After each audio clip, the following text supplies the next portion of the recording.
Innal hamdalillah nahmaduhu wa nasta'inuhu wa nastaghfiruhu wa nastahdihi wa na'udzu billahi min shururi anfusina wa min sayyiati a'malina.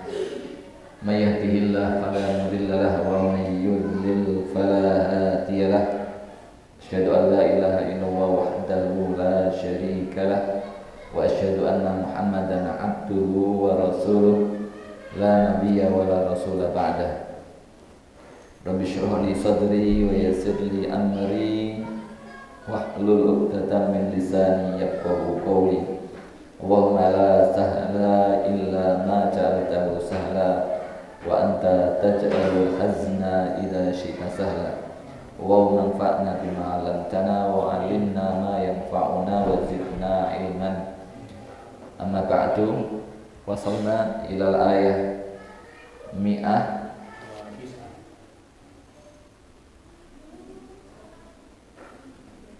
tis'ah wa khamsin.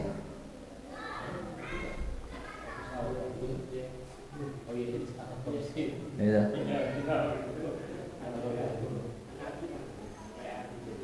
Taib man turidul qiraah alif rahimahullahu ta'ala nafa'anallahu bihi wa bi ilmihi fid dunya wal akhirah.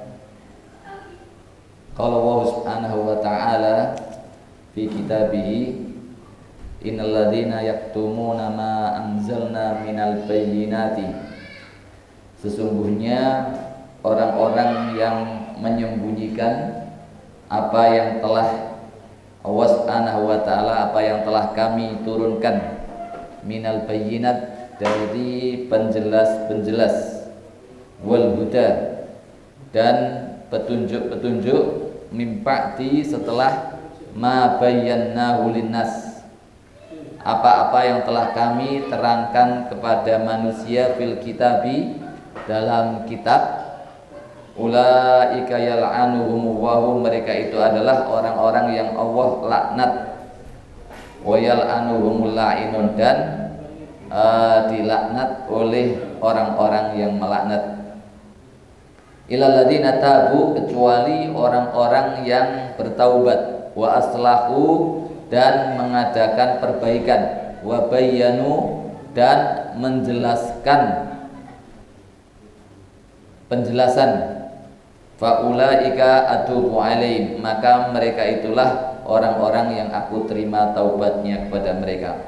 Wa ana tawwabur rahim, dan saya adalah zat penerima taubat dan yang maha pengasih. Innal ladzina kafaru, sesungguhnya orang-orang yang kafir, wa matu wa hum kufar, dan mereka mati dalam keadaan mereka kafir, ulaika alaihim laknatullah, mereka itulah bagi mereka laknat Allah Subhanahu wa taala, wal malaikati, dan para malaikat, wan nasi, dan manusia ajmain semuanya, khalidina fiha, mereka kekal di dalamnya, la yukhaffafu anhumul adabu, tidak diringankan dari mereka sebuah siksa, walahum yundurun, dan mereka tidak ditangguhkan.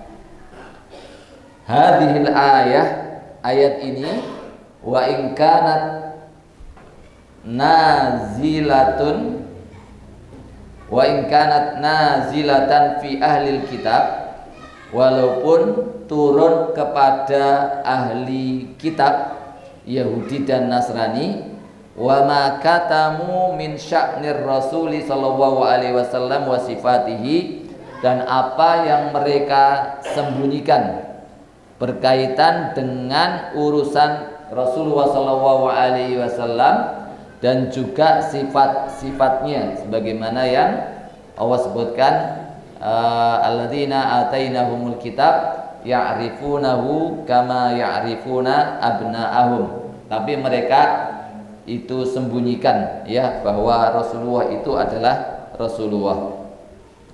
Fa inna hukmaha, maka sesungguhnya ayat ini hukumnya itu adalah amun likulli man ittasafa bikitmi ma anzalallah, hukumnya menyeluruh untuk setiap siapa saja yang tersifati atau memiliki sifat dengan bikitmani ma anzalallah, menyembunyikan apa yang Allah Subhanahu wa taala turunkan minal bayinat, dari penjelas-penjelas adalat yang menunjukkan alal haq, kepada sebuah kebenaran, al mudhirati lahu, dan menampakkan kebenaran, wal huda, dan sebuah petunjuk, wa huwa al ilmu alladzi tahsulu bihil hidayah, yaitu sebuah ilmu yang dengan ilmu tersebut bisa didapat sebuah petunjuk ila siratil mustaqim, kepada jalan yang lurus.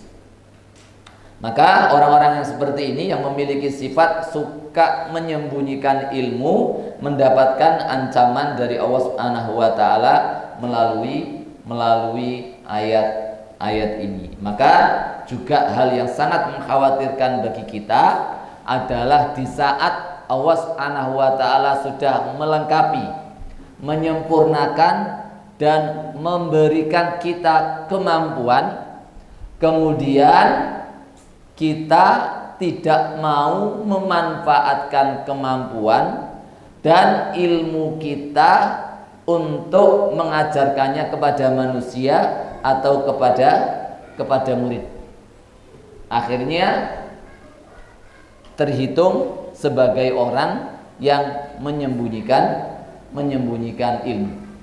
Kecuali memang ada orang yang lebih baik daripada dirinya dan itu bisa mewakili dan cukup. Tapi misalnya di sini ada yang diamanai orang pintar bahasa Arab, dan ini adalah sebuah wasilah perantara yang bisa menyampaikan orang-orang untuk memahami Al-Quran dan As-Sunnah. Nah, ketika misalnya dia mundur dari posisi mengajar bahasa Arab atau dari bagian bahasa Arab, sementara dijumpai orang yang lebih baik baginya, maka tidak termasuk ayatnya. Tetapi kalau misalnya dia mundur kemudian tidak dijumpai yang lebih baik daripada dirinya, akhirnya manusia agak kerepotan atau santriwati agak kerepotan, maka sangat ditakutkan sekali dia terkena ayat ini. Karena itu termasuk menghalangi dan menyembunyikan amanah yang Allah Subhanahu wa taala berikan kepada dirinya. Nah, ini termasuk daripada amun likulli man ittasafa bikitmani ma anzalallah. Termasuk juga ketika kita ditanya tentang perkara agama. Walaupun di sana ada sebuah riwayat yang ada beberapa sahabat kibarul sahabah radhiyallahu anhum, itu kalau ada orang yang menanyakan perkara tentang agama, maka mereka ini lebih senang, ya, kalau seandainya pertanyaan itu tidak pada dirinya. Walaupun mereka ini kibarus sahabah atau kibarul ulama sahabah radhiyallahu anhu. Tetapi ketika mereka ditanya, kemudian mereka jawab, setelah jawab, ya, kalau pertanyaannya itu kepada Ibnu Umar, maka Ibnu Umar mengatakan, tolong antum tanyakan juga kepada Abu Hurairah. Abu Hurairah juga sama, ketika ditanya, tolong antum tanyakan juga kepada Umar bin Khattab, kepada Ibnu Mas'ud, sampai muter, sampai ada yang nunjuk ke dia lagi. Nah, itu kondisi para sahabat di dalam mengamalkan ayat ini, ya. Kalau memang posisinya ada yang lebih layak, kalau di kebiasaan salaf dulu, ketika masih ada Imam Malik, la yufti fil Madinah wal Malik fiha. Tidak boleh ada yang berfatwa di kota Madinah sementara Malik masih ada di dalam. Walaupun tidak sekeras itu, ya. Tapi evaluasi bagi kita, ya evaluasi bagi kita tadi yang ingin saya tekankan bahwa para asatid, para ustadzat sekalian, jika antum diberi amanah oleh Allah Subhanahu wa taala, kemudian ketika antum tidak mengambil amanah itu dan amanah itu diambil orang yang mungkin kurang keilmuannya atau kurang di dalam memberikan manfaat kepada manusia, maka itu ada bagian sedikit banyaknya kita terkena daripada ayat ini, yaitu kitmanul haq.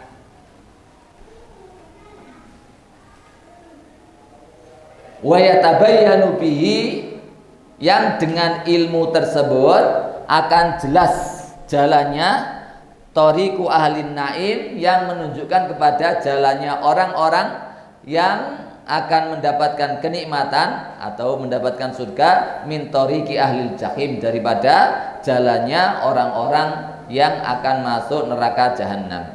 Fa inna Allaha akhadhal mitsaqa ala ahlil ilmi, karena sesungguhnya Allah telah mengambil janji bagi para orang-orang yang diamanahi ilmu, bi an yubayyinu linnasi, untuk menjelaskan kepada manusia ma manallahu bihi alaihim, apa yang telah Allah berikan kepada mereka, min ilmil kitabi, dari ilmu Alkitab, wala yaktumuhu, dan tidak menyembunyikannya. Maka ini juga termasuk barang siapa yang mungkin belum memiliki ilmu, tapi beliaunya memiliki kemampuan media yang bisa dengan medianya itu menyebarkan ilmunya seorang ustadz, kemudian dia tidak melakukannya dan tidak ada yang menghalanginya untuk melakukannya, dikhawatirkan juga akan terkena ayat ini, yaitu menyembunyikannya ilmu yang Allah Subhanahu wa taala amanahkan kepada dirinya. Faman nabada dzalika, maka barang siapa yang menolak hal tersebut atau melempar ke belakang, wa jama'a bainal mafsadatain, dan mengumpulkan di antara dua kerusakan, yaitu katmu ma anzalallahu, menyembunyikan apa yang Allah turunkan, wal ghish, dan bersifat memiliki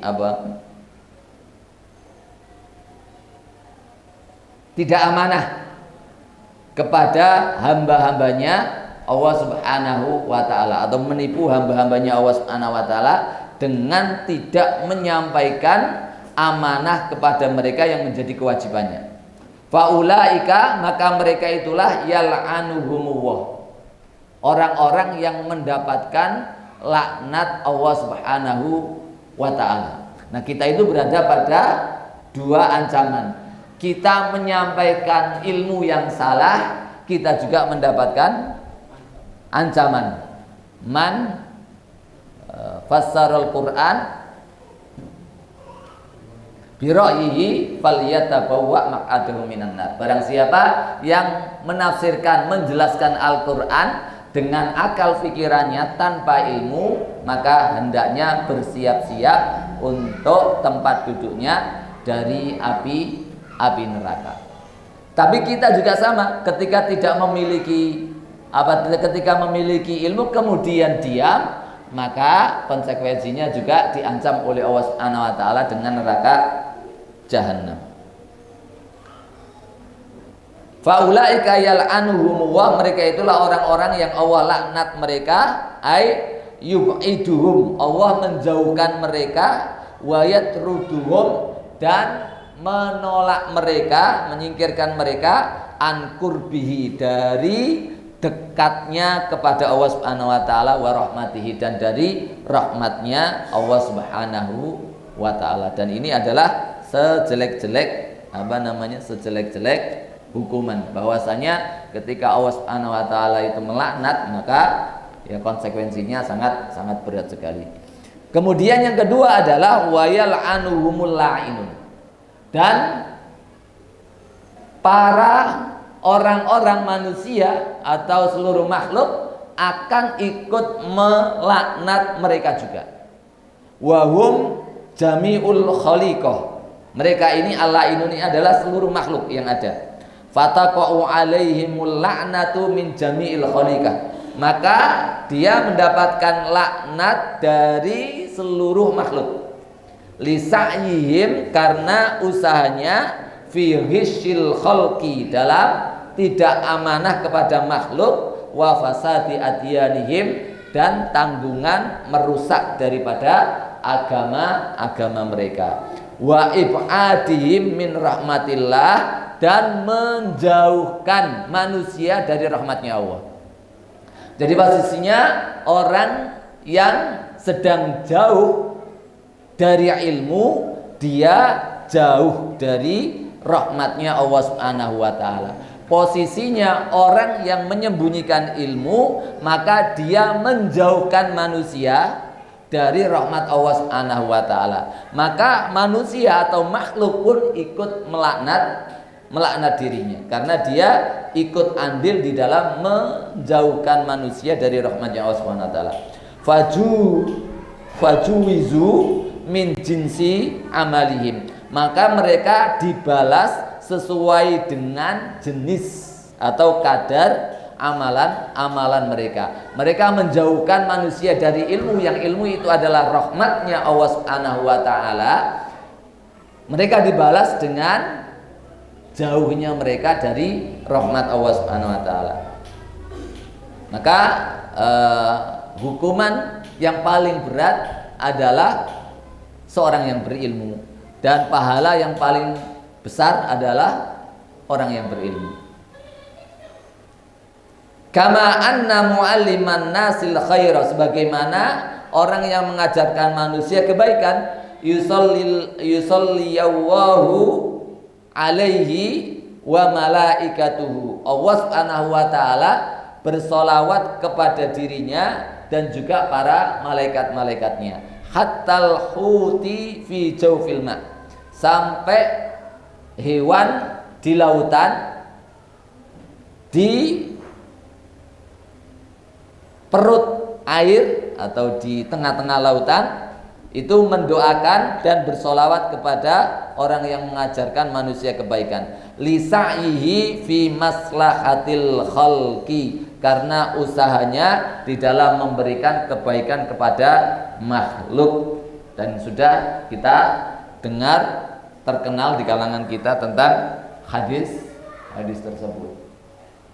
Telah cecek, makan cecek itu harus dibunuh.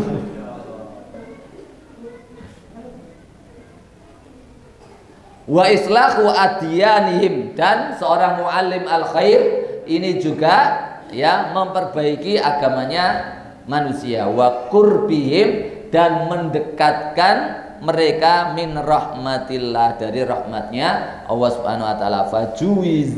Fajuwiza min jinsi amalihi, maka dibalas sesuai dengan jenis dan kadar amalannya, yaitu mendekatkan kepada rahmat Allah Subhanahu wa taala.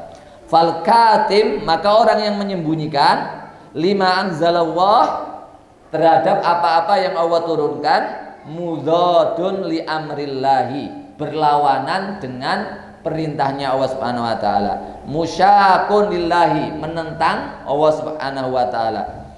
Yubayyinu wahul ayati linnasi wa yuwaddihuha, Allah Subhanahu wa taala menjelaskan ayat-ayatnya kepada manusia dan menerangkannya. Wa hadza yatmisuha wa yu'miha, sementara orang ini yang menyembunyikan ilmu ini itu menghapusnya dan membutakan manusia terhadap ilmu dan rahmat Allah Subhanahu wa taala. Fa hadza alaihi hadzal wa'idus syadid, maka bagi orang seperti ini mendapatkan ancaman yang sangat keras ini.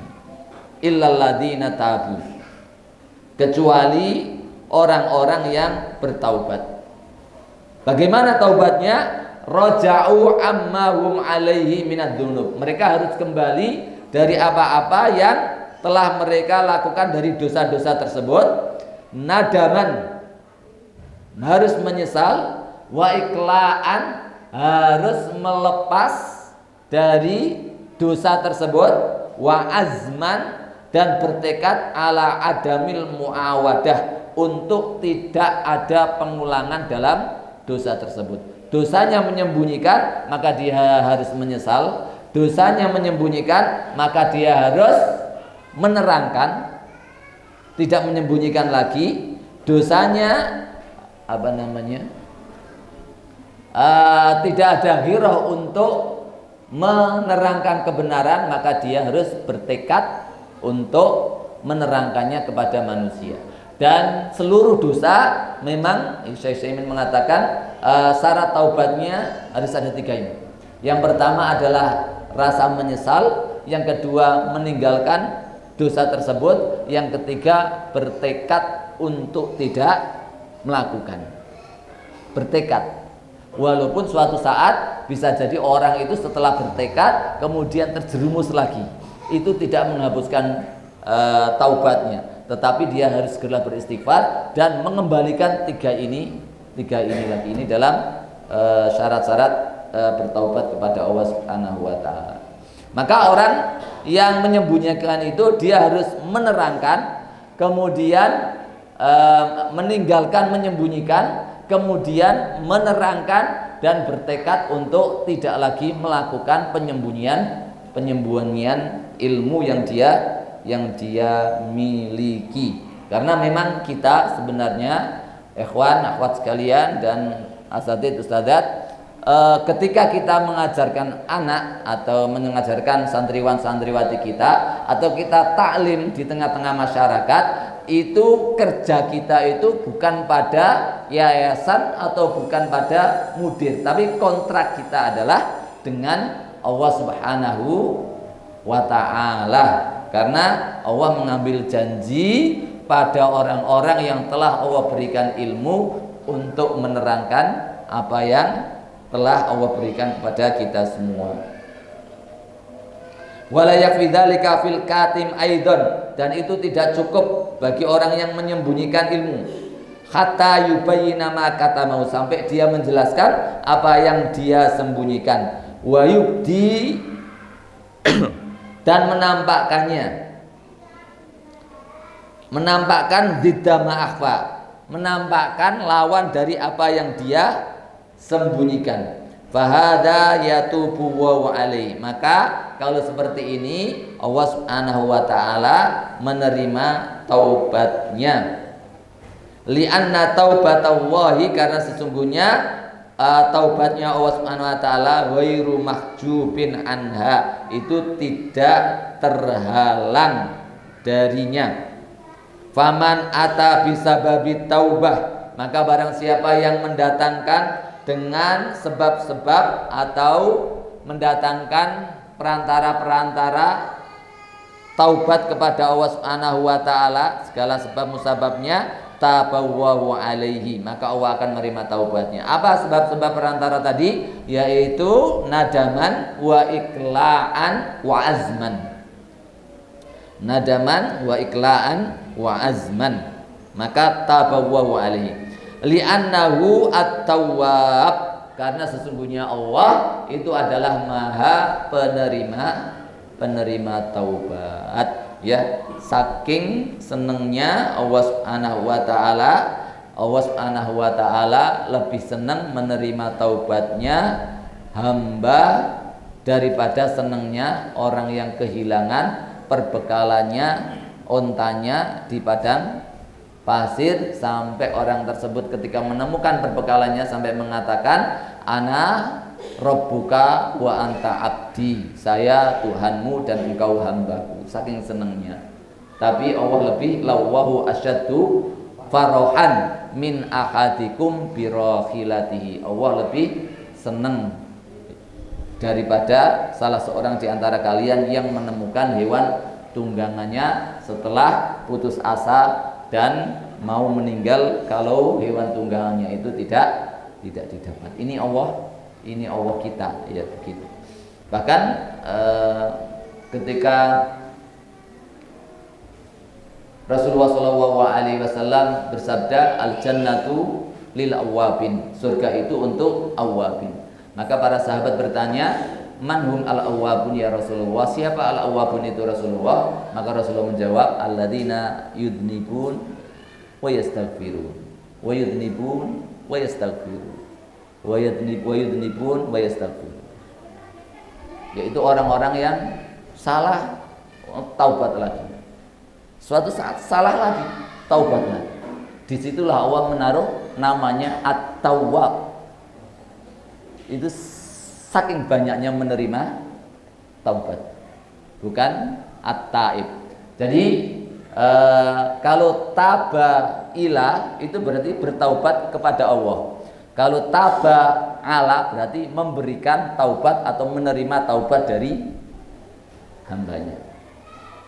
Maka tolong banyak mengerti ya tentang bagaimana Allah Subhanahu wa taala akan menerima taubat kita. Termasuk Rasulullah SAW mengajarkan ya, kalau sebelum tidur itu diusahakan dosa-dosa hari itu dihapus semua. Dengan apa? Dengan kalimat doa yang diajarkan oleh Rasulullah SAW, la ilaha illallah wahdahu la syarikalah, lahul mulku wa lahul hamdu yuhyi wa yumiit wa huwa ala kulli syai'in qadir, la haula wa la quwata illa billahil aliyyil azim, subhanallah walhamdulillah wa la ilaha illallah wallahu akbar. Dalam riwayat Bukhari dikatakan ghufira lahu dzunubuhu wa in kana mithlu zabatil bahri. Nah, itu setiap mau tidur ngapus dosa dulu, itu dilaksanakan.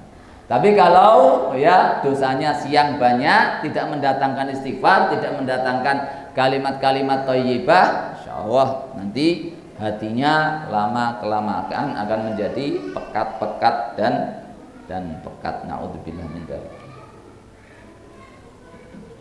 Ar-raja ala ibadihi, yaitu tempat yang menerima kembalinya hamba-hambanya bil afwi was safhi, dengan memaafkan dan mentoleransi hambanya.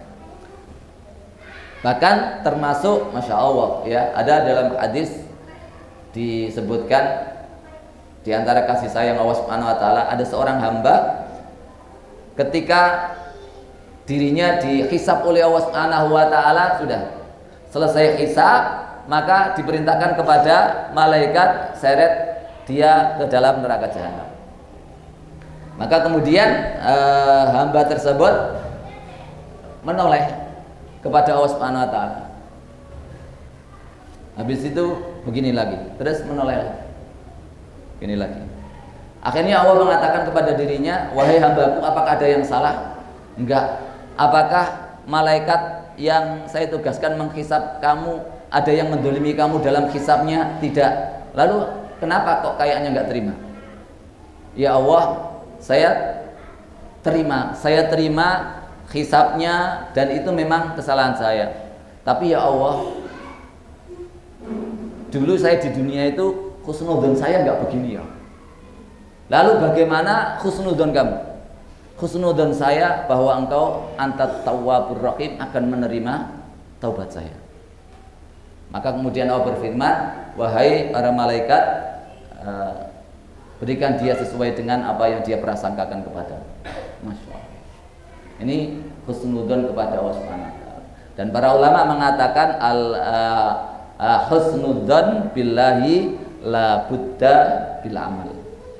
Husnudzon kepada Allah harus disertai dengan amal, dan amal itu adalah at-taubah, bentuk kebenaran azam kita untuk bertaubat kepada Allah Subhanahu wa taala. Itu Allah kita yang begitu menyayangi kita. Ba'da dzanbi, setelah dosa itu ada. Idza tabu, kalau dia bertaubat kepada Allah Subhanahu wa taala. Maka suratul taubah yang dikatakan sebagai suratul adzab, di akhirnya itu mesti fa in tabu wa aqamus shalah wa atau zakah fa ikhwanukum.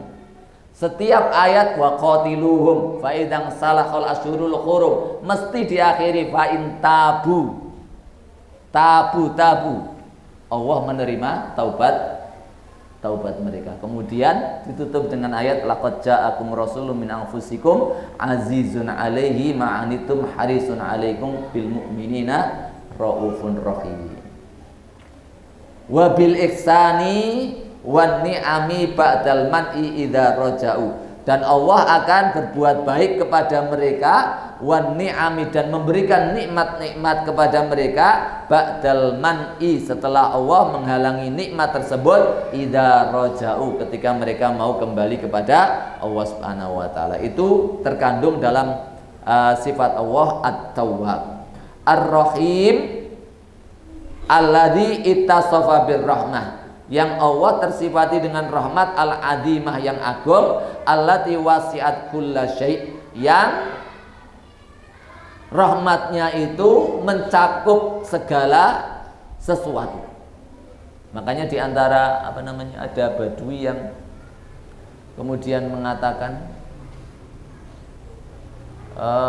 kalau Tuhanku Allah, maka saya akan melawan sifatku dengan sifatnya. Sifatku al-abdu al-mudnib ad-dhalim. Saya itu seorang hamba yang penuh dosa, yang penuh kedoliman dan kesalahan. Dan Allah memiliki sifat apa? Ar-Rahmah. Kemudian sifat-sifatnya Allah disebutkan, Maha Pemaaf, kemudian Maha Mengampuni. Wala yaghlibanna sifatullah sifat. Dan saya yakin sifatnya Allah akan menang daripada sifatku. Artinya dosa saya akan diampuni oleh At-Tawwab. Kedoliman saya akan diampuni oleh yang Maha, ini orang Badui. Husnudzonnya kepada Allah Subhanahu wa taala. Tetapi para ulama husnudzon billah la budda bil amal.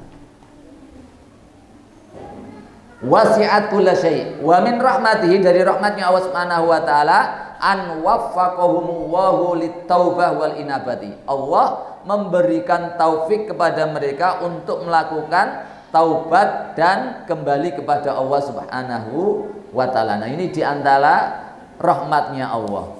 Kalau tawab tadi, ketika hamba bertaubat Allah terima taubatnya. Tetapi rahimnya adalah Allah sendiri yang memberikan taufik mereka untuk bertaubat kepada Allah Subhanahu wa taala. Maka subhanallah, ya, luar biasa sekali maha murahnya kemurahan Allah Subhanahu wa taala kepada kita. Sehingga dengan rahmatnya itu fatabu wa anabu, mereka bisa bertaubat dan kembali kepada Allah Subhanahu wa taala. Tsumma rahimahum, kemudian Allah merahmati mereka bi an qabila dzalik, dengan menerima taubatnya tersebut minhum, dari mereka, lutfan wa karoman, sebagai bentuk lemah lembutnya Allah kepada mereka dan kemuliaan Allah untuk mereka. Hadza hukmut taibi minad dambi, inilah kondisi orang-orang yang mau bertaubat kepada Allah dari dosa-dosanya. Wa amman kafara, adapun orang-orang yang kafir, wastamarra ala kufrihi, kemudian terus istiqomah dalam kekafirannya, hatta mata walam yarji ila rabbih, sampai meninggal dan tidak kembali kepada Rabbnya, walam yunib ilaihi, dan tidak berinabah kembali kepadanya, walam yatub an qarib, dan tidak segera bertaubat, faulaika alaihim laknatullah, maka mereka itulah laknat Allah Subhanahu wa taala bagi mereka, wal malaikati wan nasi ajmain, dan para malaikat dan seluruh manusia semuanya. Li'annahu lamma sara kufruhum, karena sesungguhnya ketika kekafiran mereka itu menjadi wasfan sabitan, sifat yang tetap pada diri mereka, saratil laknatu alaihim wasfan sabitan, maka laknat itu juga menjadi sifat bagi mereka yang tetap, la tazul, tidak sirna. Li'annal hukma, karena hukum itu yaduru ma'a illatihi, akan berputar sesuai dengan sebabnya, wujudan wa adaman, baik secara ada atau tidak adanya. Khalidina fiha fil laknah, mereka kekal di dalam laknat tersebut, au fil adab, atau di dalam neraka jahanam adab, wal maknayani mutalazimani, dua-duanya sama memiliki konsekuensi makna yang sama antara laknah dan adab dan neraka. Wallahu a'lam.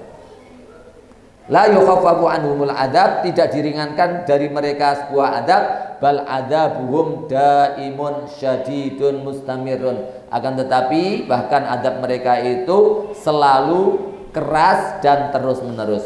Walahum yungdorun, dan mereka tidak ditangguhkan, yumhilun, tidak diberi tenggang, li'anna waqtal imhal, karena waktu tenggang, wa huwa dunya, ketika di dunia itu qad madha, telah selesai, walam yaqqa lahum, maka tidak tersisa bagi mereka udhrun, sebuah alasan atau udzur, fayatadirun, yang kemudian mereka bisa izin atau udzur dengan udzur tersebut. Wallahu a'lam bishawab. Mudah-mudahan kita ini dikasih Allah ilmu sebagai para asatid, sebagai para ustadzat, bisa amanah terhadap ilmu yang kita miliki. Kita terangkan apa yang Allah berikan kepada kita, sembari kita berusaha betul sekuat tenaga untuk melaksanakan apa yang telah kita ajarkan kepada santriwan santriwati kita. Barakallahu fikum. Silakan kalau ada Ustaz Fajar mungkin mau menjawab.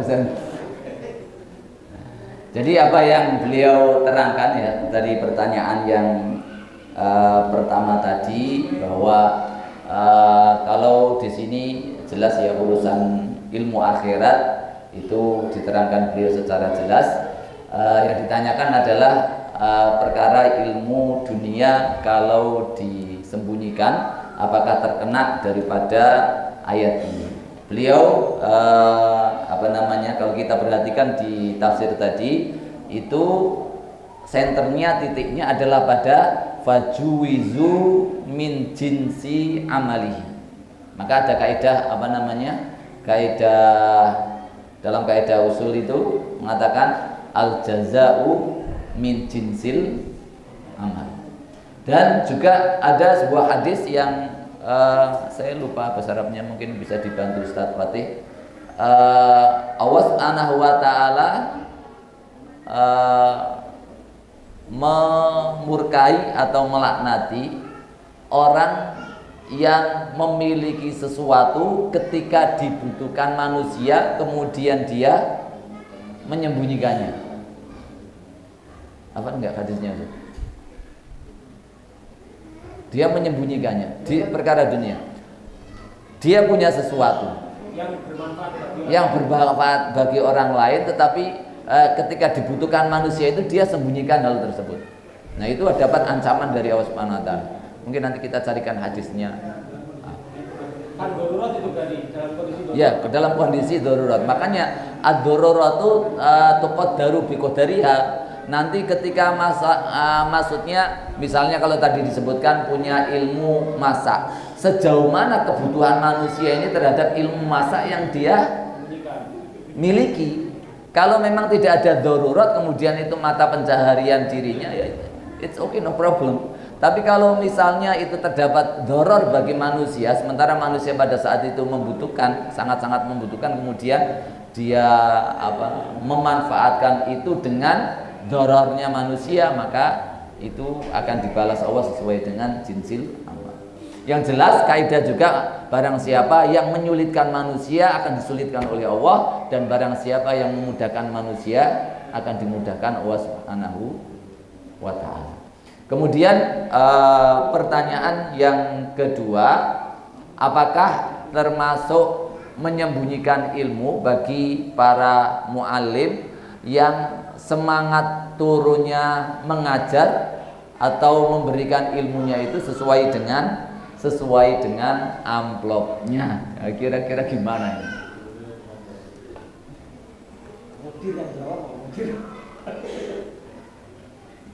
Saya kira insya Allah kalau kita memakai batin kita, insya Allah akan bisa menilai sendiri, ya. Yang pertama, kalau misalnya niatnya murni Yang sampai Budi Azhari itu mengatakan, coba bisa gini Budi Azhari itu, saya tidak bisa membayangkan, kan ada hadis yang menyebabkan man talabal ilma la yatlubuhu illa gimana mimma yubtaghu bihi wajhullah la yatlubuhu illa aradan minad dunya lam yajid raihatal jannah. Barang siapa yang menuntut ilmu kemudian yang seharusnya dari menuntut ilmu itu diharapkan dia akan mendapatkan wajahnya Allah, keridhoannya Allah, tetapi dia menuntutnya karena aradan minad dunia, karena sebagian-bagian daripada dunia atau kekayaan dunia, maka dia tidak akan mendapatkan baunya surga, apalagi memasukinya. Beliau mengatakan, mengomentari hadis ini, bagaimana kalau misalnya sebuah lembaga, ketua yayasannya mendirikan yayasan karena ingin lembaganya maju, dengan maju mendapatkan dunia itu, kemudian guru-guru yang daftar juga daftarnya nyari pekerjaan, nyari sertifikasi, nyari gaji, murid yang datang juga tujuannya biar pinter, nanti pinter bisa masa depan nyari kerja enak. Wali santrinya kolahkannya juga agar anaknya masa depannya dunianya enak. Terus ini itu kondisinya bagaimana? Kalau tadi kan kondisinya itu orangnya menuntut ilmu. Nah ini dari ketua yayasannya sampai wali santrinya semuanya isinya dunia.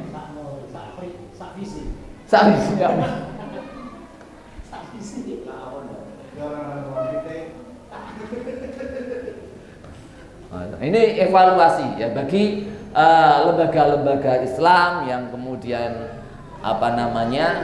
mengajarkan di dalamnya Islam dengan tujuan ini, masya Allah. Kecuali memang orang-orang yang memang murni mengajarkan dunia dan transaksi dunia. Saya mengajarkan ilmu matematika, saya memang tujuannya mencari itu, tidak menjual agamanya Allah Subhanahu wa taala. Tetapi kalau menamakan lembaga Islam, mendidik Al-Qur'an dan yang lainnya, tetapi dengan tujuan ini, masya Allah, luar biasa. Dan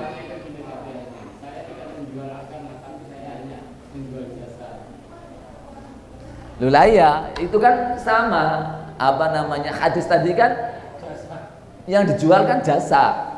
Seharusnya dia mengharap wajah Allah, tapi dia menerangkan itu, menjelaskan itu karena mengharap dunianya. Masalah di sini adalah masalah dunia. Nah, ikhwas sekalian yang dimuliakan Allah Subhanahu wa taala, idealnya bagaimana? Idealnya yang diterima oleh Allah Subhanahu wa taala, tandanya itu kelihatan, ya, tandanya itu. Ustadz itu amplopnya banyak, amplopnya sedikit, ndak ngefek. Nggak ngefek pada kesemangatannya, lanjut terus, sekali semangat, ini perintahnya Allah menjelaskan, lanjut semangat. Begitu juga dai, ya. Dai juga tidak akan terpengaruh dengan amplop-amplop yang ada. Masjid ini kadang sampai jadi pembicaraan. Masjid ini ku ngekekane abang luru, ono sing abang telu. Nah ini naudzubillah min dzalik. Kalau kondisinya di Jakarta luar biasa sekali tambah. Nah ini harus menjadi evaluasi. Kalau kondisinya para dai seperti ini, lah terus bagaimana masyarakatnya, bagaimana dengan keberkahan ilmu yang ada. Wallahu a'lam bishawab. Yang jelas fal nattaqillah, hendaknya kita bertakwa kepada Allah Subhanahu wa taala dan berhati-hati dalam hal ini. Maka ketua-ketua yayasan sering mengingatkan anggotanya terhadap hal ini. Dan standar yang dimuliakan Allah Subhanahu wa taala, dan sedikit ya saya tambahi apa yang disampaikan oleh Pak Husain tadi, bahwa kita itu sebenarnya hanya butuh Allah saja, ya. Apa yang telah kita sampaikan dulu, man wajadallah wajada kulla syai'. Siapa yang mendapatkan Allah, mencari Allah, maka dia akan mendapatkan segala sesuatu. Wa man faqada Allah faqada kulla syai'. Maka barang siapa yang kehilangan Allah, maka dia sesungguhnya kehilangan segala sesuatu. Mudah-mudahan kita mendapatkan Allah, mendapatkan ridha Allah Subhanahu wa taala. Amin ya rabbal alamin. Subhanaka Allahumma wa bihamdik, asyhadu an la ilaha illa anta, astaghfiruka wa atubu ilaik. Wassalamualaikum warahmatullahi wabarakatuh.